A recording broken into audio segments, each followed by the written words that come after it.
Yes, go. Hi, and welcome to the Forward Podcast. You are tuning in this week with not just myself, not only my husband, but all 5 kids. Hi, guys. Hi.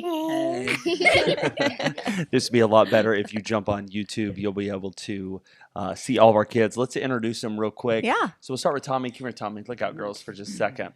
This is our oldest, Tommy. Tommy, tell us how old you are. I'm 15. Why did you not chew that up before I know, we I'm jump? trying. He's having a little snack, Cheetos. He is 15 years old. And tell us who you like.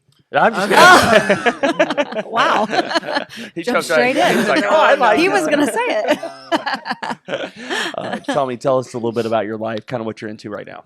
So right now I'm in basketball and I just like doing that. School too. I don't really like that, but I'm doing it. But you're in it. Yeah, Doing a I'm great in job. it. So yeah, just doing all that. Good. What's your grades right now? A's and B's. A's and B's. Good. And C's. Good. What's your hardest class right now? Probably Spanish. Spanish. Yeah. Is it because you're a Spanish teacher? Or is it? half and half. Absolutely. Yeah. Absolutely. We're calling them out. We're Yeah. calling them out. Awesome. Good. Next, we have Lois. Lois is going to be 13 here very shortly. She's been Mhm. reminding us for the last 6 months. So, Lois, Yeah. tell us a little bit about yourself. Okay, let me ask you a question. What grade are you in? 7th. 7th. Good. And what's your favorite sport right now? Probably soccer or volleyball. Soccer and volleyball. You're playing basketball. How do you like it so far? It's pretty good. Good. What happened to your finger? She made 9 points on her last game. There's this boy named Ross, and he jammed it. He jammed it? Yeah. Okay. Well, does he go to our school?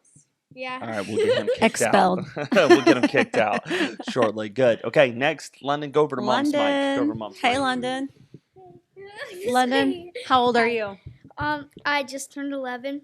Did you have an awesome birthday? Yeah. Yeah, best ever. Who threw you that birthday party? Grandma. Whatever. London, what do you like? What are you into right now? Well, I'm the smartest kid out of our family. Oh I my. got A's, straight A's. Yeah. Does she? Yeah. She does. She has I troubles got right now. C's. No, she's got I got F's. straight C's. All right. I like volleyball, and I like school. And you love calling your cousin Leah on the phone. Yes. I know that. All the Leah time. sponsoring it's Leah great. playing. Wait, is that Good. thing? Leah. Leah's Yeah, All the right. phone. I'll Leah. do Rose since Rose is right here. Rose, tell us how old you are. 9 years old. Good. And Rose, what do you like to do? Like on a daily basis, what's kind of your favorite thing to do? Watch TV. Watch TV? His favorite thing to do is cry. Okay, let's not be mean. Good grief. Lois is on a little too much ibuprofen right now. No, you were the one just crying about your lingual finger. Okay. Okay. Okay, so Rose, honey, this is going on YouTube, so be nice here, all right? Tell Hashtag us, Mr. Beast. Let's. What's your favorite subject at school? Probably recess. Sounds good. Academic. What subject academically? Science. You like science. Who's your teacher in that? Sharp. Oh, Miss Sharp. Good teacher. Yeah. Awesome. Rose is one of our sweethearts of the family. She just kind of does her thing. Yeah, she's sweet. I She's love the her. youngest by That's 7 good. minutes. Yep. Okay, so Where's Norris. Where's Nora? Go over to Mama's. sure. Hi, Nora. Hi. And you're 9 as well. Obviously, Nora and Rose are identical twins. I'm sure most everybody knows that, but they're twins. And Nora, you're the oldest twin by 7 minutes, right? Is that cool? Yeah. Yeah. So, Nora, what are you into? What's your life like right now? Crazy. Because London and Lois are getting old, so it's kind of like crazy in our house. Because it's 2 more moms that look after you. That's not true. No. Well, tell us about your musical instrument and what you joined this year musically. I joined a band, not like rock and roll band, but like, I joined a clan. I joined in the clarinet, and yeah, and I'm gonna play in the Christmas concert coming up soon. Yeah. Mhm. That's so exciting. Your first Christmas concert, Nora and Rose are both playing a clarinet, and it's their first year in band. Do you love it? Yeah, Yeah, you do. And what else do you play? I play the piano. Yeah, they're doing awesome. Anything else you want to tell us? Do you want to give a shout out to somebody? Maddie Carlson. Your BFF? No, Yeah, that's it. That's That's the last awesome. of them. Did we miss anybody? no, I think we got them all. Yeah, I Okay, think we got guys, y'all say Maddie goodnight and head Collison is upstairs. also in France right now. So, Maddie, have a good time. Aw, Aw, that's that's sweet. awesome. Okay, bye. All right, guys, head upstairs. Good Love night. you. Good Love night. you guys. See you in the morning. Love you too, babe. Let me just give a reminder real quick. Hey, guys, turn off all the lights. Be quiet. Turn your fans on. Be quiet. Be Okay. Well, hey, that's our family, and we just wanted to very quickly just kind of introduce them. And yeah, it's fun having a big family. I Mm. love it. I love it. There are moments that are very interesting. Yeah, And as you just saw. days, yeah, can get very, very tough, especially at night. So many nights we will do this on a Wednesday night and or a Sunday night, just because we've been going. It's been active, and it's a great time for us. Yeah. And so having coming through a whole Wednesday and or a Sunday, we could be tired, and that's our Yeah. kids at probably their most tired moment right now, because we've They been are. fellowshipping and counseling and helping and preaching, and so. But Mhm. they do great. They're They good ministry do. kids. And I think any parent out there that has kids, especially in this like middle school age, understands when they're close together in age, that has been such a learning experience Oh, for us, man, because they are. there's no like older kid who can kind of calm everybody down and chill. And there's no like little baby you can put to bed for 3-hour naps. Like they're all doing the same thing. They're all kind of going through the same stages. Tommy's only 5 years older than the twins. So 5.5. So Right, right. they'll be 10 soon, and he just turned 15. So it's like they're just all Right there. we're going together. through all of it at the same Yeah. exact time. But it's so fun too. You I do a do love great it. job, Karen. Thank you. So do you. You're a really good mom, and Thanks, I love babe. that our kids are growing up in this environment where they're around people. They're Yeah. not. Some of our kids, I guess, are introverted, but You think? I would say probably Rose is a little shy. Lois Hmm. is not like super outgoing. She's not awkward, but Yeah. she's not one to walk around the church like London, and Nora. I feel like those two are kind Yeah. of, they walk around, they talk to people, they're doing their like Lois you and and I. Rose are more, they're better with just their age group. Like they're Yes. very outgoing with their Well age said. group, but they're not super outgoing with like adults. Yeah, But London and Rose are. Yeah. Nora. Oh, I'm confused. one of those. When I was growing up, there was 8 of us kids, and we were all named with the first initial T. hmm And so my parents were constantly the same way. Oh, my word. I know. So our whole lives we were T1, T2, T3. I was T3 Oh, my all the way goodness. growing up. Yeah. Which was Yeah. smart of my parents. Actually, still when they sign our cards and presents, they'll put T1 or Yeah. T2, T3. They did unique names too. So They did. it's, that's a lot. To We had confuse. Lois and London, and I was already mixing those up. And then Mhm. Carrie really wanted to do 2 more L's. And I was I like, did. I put my foot down. I was like, Carrie, I just can't. We did it for the first 18 years of You my were life, not and I do not interested. want to relive the shepherd. And then my sisters and I were Carrie, Crystal, Katie. Yeah, that's So it true. was Chris, Kate. Did your mom do that? Oh my goodness! Yeah, all of our family Yeah, did that. I'm sure. But yeah, we still mix them up. It Actually, doesn't matter. When we were in college, I used to mix when you and Crystal first came to college. Remember, I would always say Crystal. Like Yeah. I would get y'all mixed You would up. say like, Crystal to her, and Yeah. then Crary to me. Yeah, yeah. For first couple years of our marriage, I called you Crarer, Yeah, I Krar. forgot that. Yeah, Anyway, yeah. moving So on. that's our life. Yeah. Did y'all enjoy this podcast? It was great. We'll see you next That's week. it. That's all I can handle. No My doubt. heart was pounding when Oh, they were my on here. I was word. like, please don't say Uh. anything awful. Like a little bit bad is okay, but We'd like to keep our viewership. yeah. We do not want to move to an MA rating. You never know with kids. That's No, the you do thing. not. You can't bank on anything they're gonna say. It's so funny. One of these times, y'all, I'm gonna hit record and they won't know it. But are they coming downstairs? No. But when I set up, that we have a whole setup you can't see. So we've got a box and a mixer and Mhm. computers and stuff behind here. and a ring light and all this that is behind y'all that you can't see. But when I set it up, the twins come in every time and Oh, they yeah. will talk to each other Yeah. for an hour. Just Mhm. sit there like they're interviewing, then they're on the news, and they're one of these days. I really do need to Should. record that You because really it'd should. be That would be great to so have. cute. It'd be great to have. Yeah, Yeah, that just would be even for us, for precious. our family. I know. Yeah. So, what do you For what do you memories. keep looking at over here? Oh, My your new- Christmas decoration. Yeah, do y'all see behind me? If most people listen to this on Apple or Spotify, but if you jump on our YouTube, you actually can see all of our kids, Yeah. and then you can see Carrie's Christmas decorations, Well, which a are little all up bit, in the yeah. background there. If I move, my head to the side, you can kind of see Carrie did our mantle, gorgeous, and then all the way down the table to my right is our Christmas village, and yeah, it's Yeah. beautiful. Merry Christmas. We went I a love little it. bit old school nostalgic decor this year, Yeah. and we've all enjoyed it. The kids like it We too. have, yeah. Yeah, it's not my typical minimalism, black and white. Which I love because I it's know. Christmas. Let's do lights. I do Let's, too. let's decorate up. Okay, Yeah. y'all, we're going to jump into. I began last week just by myself opening up a topic and a discussion of how we as adults make life harder on young people instead of easier. Mm. And so I jumped really into 2 points. I began to talk about unrealistic expectations and how often as adults we have unrealistic expectations of youth, academically, spiritually, and also socially. Mhm. And this often can lead to some pretty big mistakes. We forget the process of growth that youth go through. Then I begin to talk about overscheduling and a lack of margin. Busyness is the status symbol of today, how we equate it with success, and it actually is hurting the next generation. And we overschedule with school, extracurricular activities, and even church responsibilities, and we leave little time for them to have rest and reflection and even play to use their imaginations.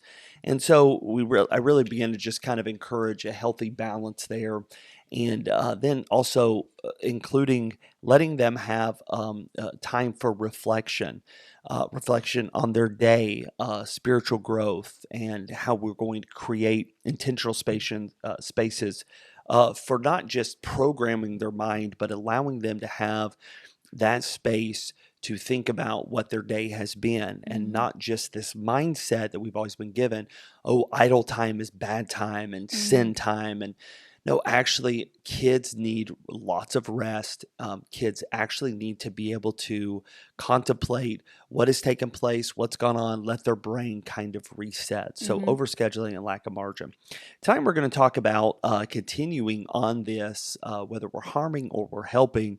And this is not just taking our word for it. This is building your own basis. That means thinking through these things. And so the one tonight is overprotection and fear-based control. Mm. So we're going to talk for a moment just about how we really can harm the next generation by being that helicopter parent and or the overprotection of a younger generation.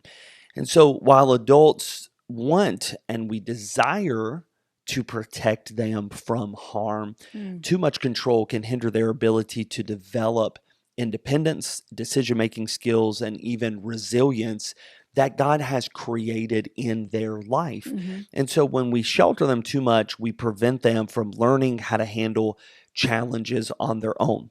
So, Kara, take us through an example for a moment of if we're not careful, what this can look like, and then how are we going to find this balance? Because again, we don't want to come across you just let kids go, let them do their own thing, Mhm. and never have any control or parent them at all. Mhm. But how do we find that balance? And then what is too much to where we're actually going in and harming them for the future Mhm. more than we are helping them?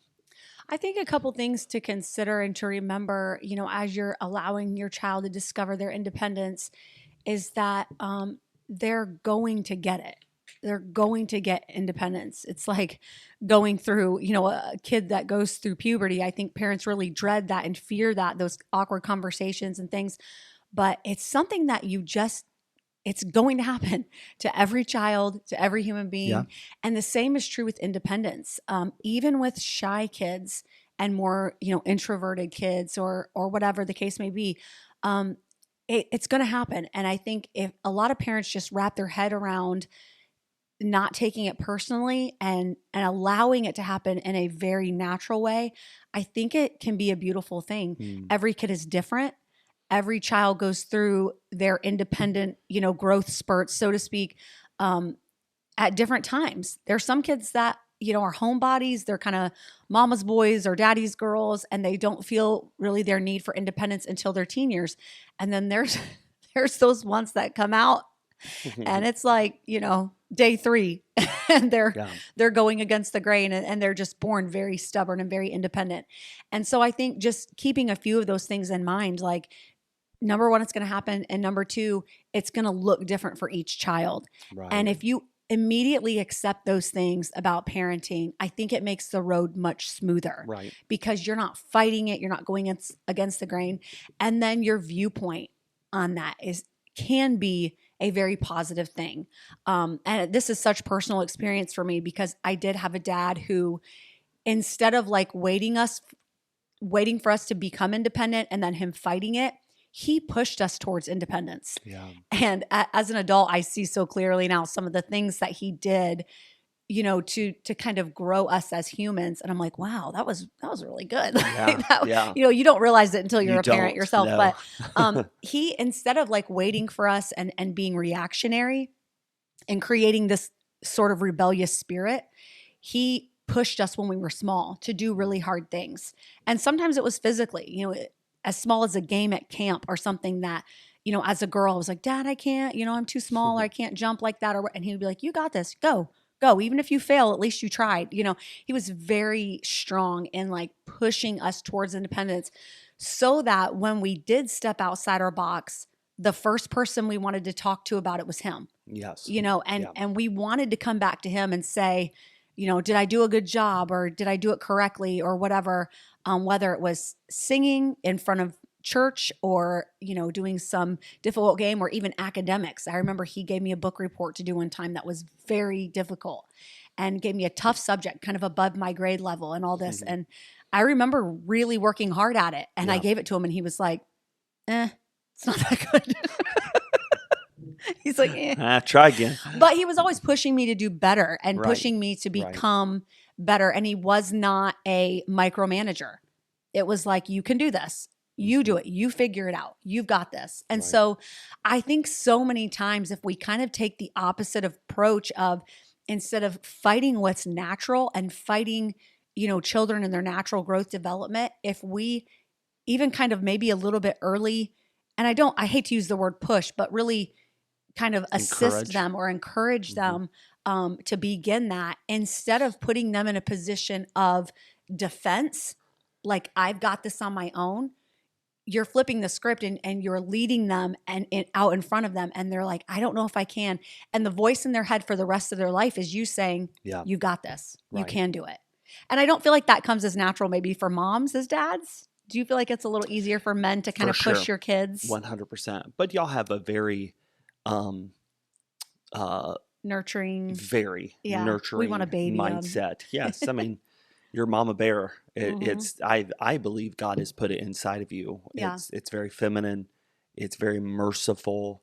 Do you feel like your dad would have pushed you or encouraged you more than your mom did? Yeah, he did. Yeah. He did. Mom was always the safe space. She was always the comfort. Dad definitely was the heavier hand. Was he? Yeah, for sure. Yeah. Was yours? Yeah. No. No.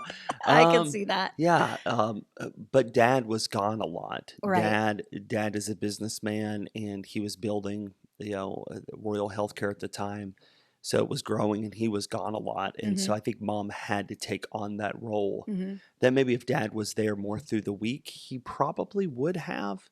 And I think as we became teenagers, he was more involved in that area Yeah. with finances and buying cars and those big life decisions he was more involved in. But Mom for sure was more you can do this, get up, stop crying, Yeah. don't knock on my door unless you're bleeding or an arm's broken. I remember one time as a teenager, I was reading in a book, and it was kind of some sciencey book, and it said, I knew you were going to laugh Sorry. at that. Go ahead. It was You little nerd. I know. It was like about a butterfly and how when they go, or when a caterpillar goes in its cocoon or whatever it is, Mhm. that it fights to get free Mm. when it like sprouts the wings. I Right. am not being very scientific in explaining this, but it's been probably 30 Yeah, years. keep trying. And Bill Nye the Science Guy is going yeah, to come out and here in they a minute. said if you like break that open and allow it to go free, it can't fly because the wings are too weak. Mm. It needs that tension Yeah, it's and good. that difficult environment to where it has to fight to get free. And then when it fights to get free, its wings are strong enough to fly. I literally remember that. I was probably 10 or 11 years old when I Yeah. read that. But I always remember thinking like difficulties bring success. Yes. Like you can have difficult things and hard things, but if you cheat and you take the easy way out, Right. you are not going to thrive. You're going to be weak. And that really, my whole life, I have remembered that little paragraph in that book. And there was a little picture too. I wish I knew what book that was. But I always looked at my dad that way. Yeah. There would be times when I was like, Dad, nothing is ever good enough for you. You're constantly making me do more. And it was like God just gave me that little picture of this makes you strong. Yeah. And that's a good right. thing, you know? That's right. So it's good to remember that being a helicopter parent can feel good because it's satisfying to our parental souls, right? Right. Like we feel like that protection is satisfied, but you have to give your kids that ground to grow. You got to give Yeah. them that difficult stage where it makes them strong. And I think this goes for maybe you're not raising kids, you're just listening to this, all your kids are grown, you have grandkids, Mhm. but it really goes for the next generation. Mhm. You say, look, y'all, I don't even know what a helicopter parent is. It's someone who is overprotecting. The balance is not there. Thanks, Kara. Mhm. It really is. We're sheltering them too much. We're not allowing them to face any type of challenges. It's the Right. one that the teacher is always wrong, and Yeah. you should have been on the team. I don't know why the coach didn't put you in, and we're going to fight for this grade, and even setting your kids or this next generation up to be something that they are not. You're the smartest in the classroom. Don't Mm. let anybody tell you, and no, you can't. We can't lie to them, and so Right. I really believe that. Um, Even when they become these preteens, most of our kids, if we're Mhm. not careful, we begin to make every decision for them Mhm. without allowing them to take some risk. Um, and what it leads to, I really feel like, is a real lack of confidence in their life. Yeah. We've seen it. Carrie and I worked at West Coast Baptist College for 3 years. I mean, you could tell the kids that just had no confidence. They did not know how to do anything. And it was because they grew up with a mom that was there and I'll do it for you. And you Mm. never have to do dishes and you never have to clean and you never Mhm. have to work for anything. And I'll protect you with all your kids and I'm going to call the parents. And you could tell when they came in, there was zero confidence. They did Mm. not know how to do anything. So I really believe when we're heading into these, we have, 10, 12, 13, 15-year-olds. When we're heading into this age is really where we have to put a lot of effort Mhm. in letting them make decisions and actually face some manageable risk. Yeah. Guide them through decision-making processes rather than just making the decision for them. Yeah. You have helped me with this care tremendously because there's a lot of times I just want to step in and just say, absolutely not, no. But you guide them through letting them make Mm. the decision. Mhm. And at times we have allowed them to make the wrong decision, Yeah. but they learn from it. They do. We come back and it's not, I told you so. We're not arrogant. We're Yeah. not putting them down, but we've allowed them to make a decision that we could come back and say, well, remember when we told you last night you should go to bed, but you really wanted to finish this game? Yeah. Now you're tired. Now you grow. Yeah. You learn. We got to go to bed at a good time. We got to fill in the blank. Okay, that's Yeah. so elemental. But nonetheless, I really feel like if we're not careful, this overprotection can really harm them. The second part of this, Carrie, is really this fear-based control. And I've put in here kind of in church context.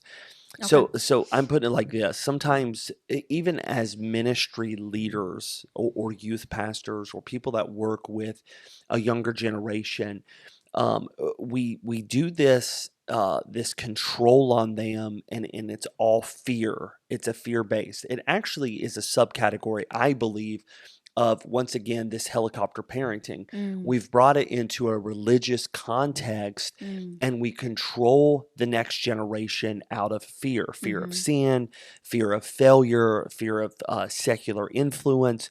And again, why I totally agree and believe biblically we ought to guard them and influence them from harmful behaviors or these influencers that are trying to lean into their life. Constant fear based leadership can create very much an oppressive atmosphere. mhm, That means prohibiting engagement with certain activities or topics out of fear rather than helping them develop discernment in their life is not, it's doing more harm than it is help. mhm. It is this not allowing them to, I'm not saying put them in an environment where they're sinning, but we're teaching them why this is wrong, Mhm, why we don't do this. This is protection for your life. mhm. Instead of teaching them God's way, we have just, once again, it's this helicopter. I'm going to control you, so don't do it, because if you do, God is so mad at you. Yeah. God's gonna punish you, and it's this we've really raised an entire generation in a lot of circles that I am familiar with, of it's just a very much fear-based control. Mhm, And we actually can do this in our homes as well. And what I believe is, eventually, when these kids start getting to an age where they are able to critically think, we have harmed them more than we have mm, helped them. mhm. They're not able to discern, they're not able to think, they're not able to make a clear decision based on the Holy Spirit, the Word of God, and or just common sense. Mhm. We have become their, not Holy Spirit, their Conscience? we've become their conscience. Yeah. And so I really believe we have got to be helpful, and begin to guide them in allowing them to make decisions, not just based on, if you make this decision, you've ruined your whole life, Mhm. but making wise decisions. Yeah. And it's really sad that there are so many kids that grow up and they are terrified to disappoint their parents. And that, some of that is healthy. You do want kids to respect you and love you, Mhm. and to do things, to do right things for the right reasons. And part of that is, to please your parents and to please God. Um, but to never be able to make a mistake because you're terrified that it will ruin your life. Mhm. Like that in excess, again, a little is fine. In excess is just damaging. You should not live life afraid that you're human. You Yeah, are. that's so good, Kara. You are human. You will make mistakes. We all do. The Bible says, for all have sinned and come short of the glory of God. And to put that expectation on your child, like, oh, if you mess up, it will just, I remember just that fear mongering when I was a teenager being preached from the pulpits that, if we ever held hands or kissed somebody, I mean, that was it. Like that was, Amen. we'll probably drop into hell, right? You probably did. I'm still here. So obviously I was a good kid, but Oh, I thought you were going to say I was a good kisser. well, that too. Honey? All right, But that's it. we did. I mean, we grew up absolutely terrified to make Yeah. a mistake. Yeah. And it was because we thought like our life will be over. And that's just sad. We do have standards for our children. And as they're, growing up and becoming teenagers, there are expectations there. Absolutely. But we really try to take the fear out of it and just, we want to do this because it's safe and we Yeah. love you. And it's right. Yeah. And it's right. And if you are a human and you do mess up, which at some point you will, and not just that area, but any other area, we're here for you. We love you. It can be worked out. We can fix it. Like it's going to be okay, And that is, the Bible is full of restoration. It's full of mercy. It's Mm. full of love Mm. after you sin. Yes, Yeah. it's full of righteousness and good decisions and all those things too, but there is a balance there. And I think it's really important to instill that in children, that your primary goal for living righteously and making wise choices is to please the Lord and to do it because it's right, not Yeah. because you're terrified that you're going to get struck down by lightning. Right.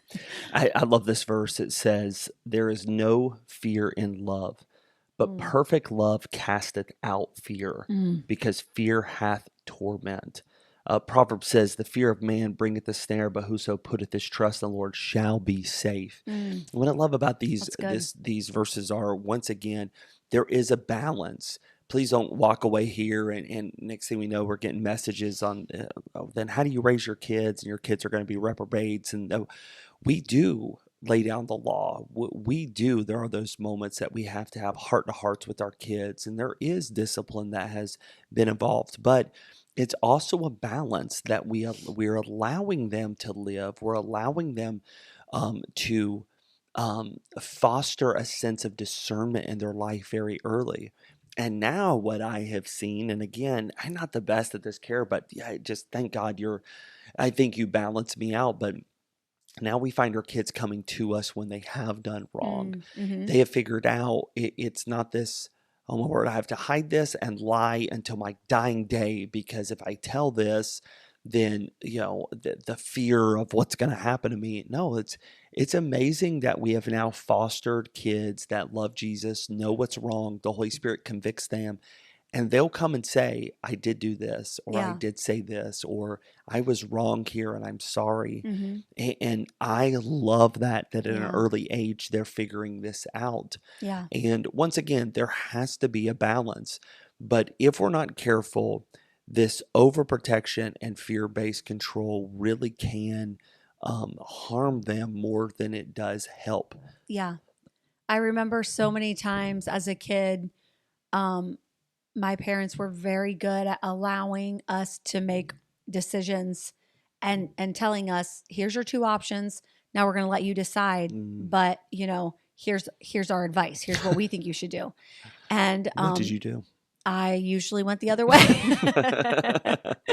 But, I mean, the cool thing is like those are the lessons I remember. Yeah. Those are the ones that I remember and that Because they were personal. because they were my choices. Yes. And I even remember my dad and I one time in an argument, and he was saying, "You have to obey." And I said, "Why? I don't understand that." And he said, "Because I'm the dad." And I was older at this point, and I said, "Dad, I will obey you, but I really want you to listen to what I have to say. Mm. I don't even care if I'm wrong. Just listen." And I remember him saying, "Okay." And I was shocked. I thought for sure he was going to be like, "Nope, get upstairs, go to your room."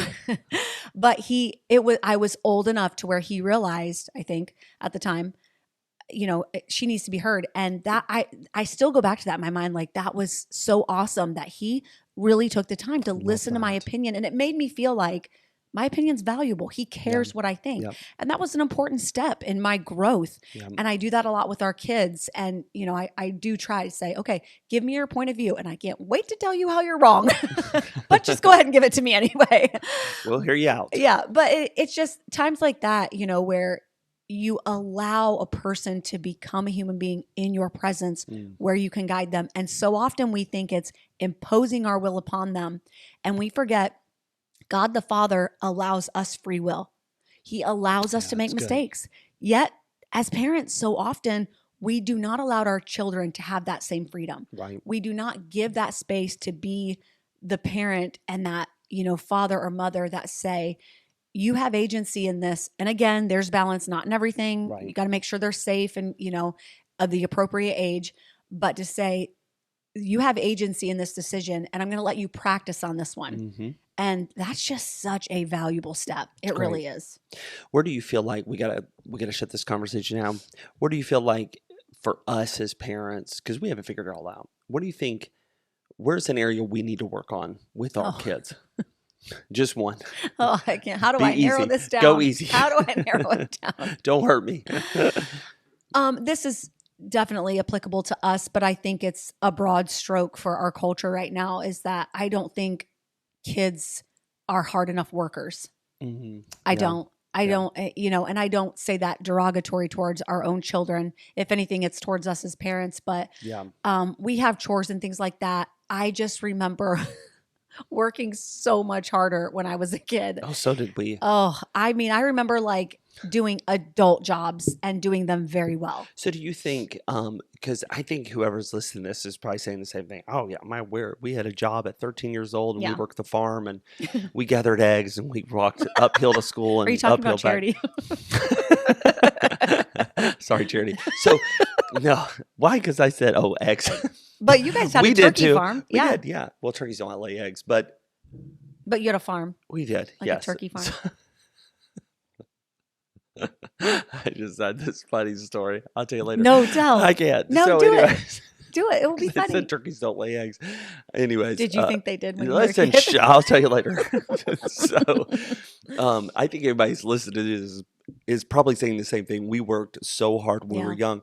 So why do you think we're not as hard as on our kids then for working hard? Do you think it's because we did so much? We're like, oh, we don't want to do that to our kids, or maybe it's because we were both homeschooled and our kids are in school so much longer than we were. Like, why do you think we both have this thought, man, our kids need to work harder than they do? 100% mine is because of school. Is We it? were homeschooled. So we were done at noon or 1 every day. Yeah. And so were we too. had like our days felt like forever. I remember being a kid and thinking like this day will never end. It's Yeah. so long. And so yeah, we just I mean, when we're playing, our parents just put us to work. It was like, you guys are done with school? Great. Go The to house work. needs cleaned. The garden needs, we had to do like we had to go to the church and clean the church did half the too. time. We We had to were- practice music, set up Had for a junior lawn church. business. Yeah, like it I was mean, just nonstop. Our kids, I mean, they don't even get home. Tommy doesn't get home till 6:00, sometimes 6:30. That's just on practice days, but he has games 3 days a week. Yeah, 2 days so games a it's week. like That's 9, 10 o'clock at night. I feel bad when he Yeah. comes home to be like, you have all this stuff to do here. He told me He's exhausted. He told me the other day, true story, he said, Dad, I don't think I've seen the sun in days. I was like, what? He said, it's dark when I go to school and it's 9 o'clock at night by the time we're out of the gym and done with our games. Wow, I was like, that's so bad for him. wow, seriously, that was sad. But again, and I'm not coming up with an excuse, but I think that's why we Yeah. lean into, but we have not had them work as hard. So everybody out Yeah. there, let us know what you think. Where some these helicopter overprotection, fear based. Where are y'all on this? What have you seen? Some grandparents out there, man, light us up. Shoot us some messages. Shoot us an email, forwardpodcast@outlook.com, or shoot up one of our handles and Facebook message, Instagram. I think you have TikTok, or Kristen's running our TikTok. Yeah, we She'll have a get it to TikTok. us. Yep. Shoot us a text. Let us know what you think about this episode. Mhm. Where can we lean in our next time? So Absolutely. close us Yeah. out. Have a great week. Thanks, everybody, and happy parenting.